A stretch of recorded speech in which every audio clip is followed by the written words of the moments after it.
There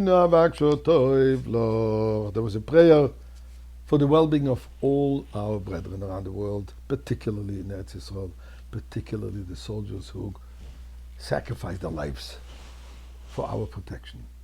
And they need and they deserve and they get all our prayers, all our blessings, including giving some tzedakah on their behalf. Because what we do, mitzvah that we do anywhere in the world, helps any Jew anywhere in the world too.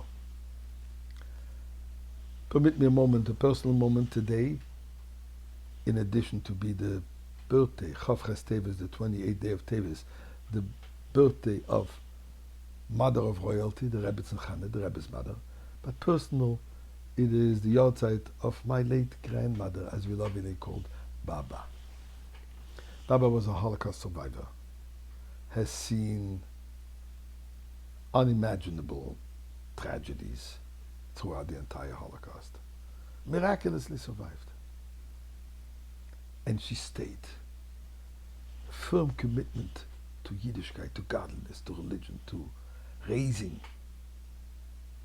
a next generation, which she and my mother, obviously, unfortunately, she was alone, but she had one daughter, my mother, and raised a beautiful, large family. And one little point which I would like to mention that I once heard her saying. A friend of hers, Holocaust survivor, but her reaction was different. She rejected, she rebelled. She could not accept the fact that this is what happened to the Jewish people. And at one point she asked my grandmother, and in German Yiddish, Frau Riff, nach dem Krieg, wie kann sie glauben? After what you have experienced in the war, after the war, how can one believe? How can you still be a believer? And Baba responded, nach dem Krieg, wie können Sie nicht glauben? After the war, after what we have experienced, and the fact that I'm still alive and you're alive, how can you not believe? Amazing statement. That the tragedy strengthened her belief, strengthened her commitment. Now, talking about belief, we're told in the parsha of this week the plagues that God so generously offered to the Egyptians. But there we see something interesting. The first three was the blood, the Nile turning into blood, frogs appearing from the Nile and from all over, and the lice. Then the fourth one, which was the wild animals. So we see something different in the fourth plague than in the first three, where the Torah says about the fourth one, God says, "V'yifleisi b'yom hahu eseretz Goshen, asher ami oimidoleho." I will set apart the land of Goshen where my nation, my people remain. That where Eretz Goshen, the land of Goshen, where the Jewish people were mainly concentrated, the animals did not do any damage. They were roaming all over Egypt, but in Goshen, they didn't enter. So what about the previous three? Did the Jewish people suffer the previous three or not?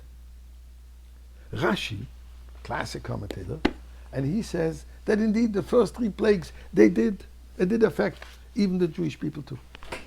It was prevalent, it was present even where the Jewish people were. What's the reason? So there were two purposes of the plagues. One was to systematically destroy the belief in idols, and then to punish the Egyptians for their cruelty against the Jewish people throughout the years of slavery. So the first three, they came to destroy their belief in the Nile, their belief in all their different deities they had. Then they were wholesalers. So it was necessary that it should affect all over for the Egyptians not to be able to say, you see, the Nile turned into blood, but not everywhere. By not everywhere, it means that our God, our deity, their idol, has a power. Also has a power. The same thing was with the frogs. And the same thing was with the lice. If it wouldn't have happened everywhere, they could always say that, you see, the power is not so great. The deity that we believe in also has power. The animals was not about destroying their beliefs.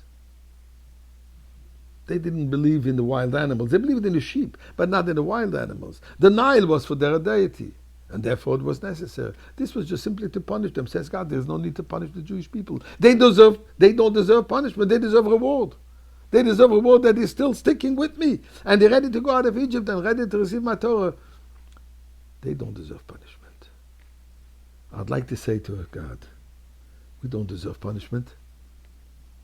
After the people from Auschwitz, still believing, created a whole new, beautiful Jewish community, it is time for you to get rid of all the wild two-legged animals, and we should all be in the Beis HaMikdash now.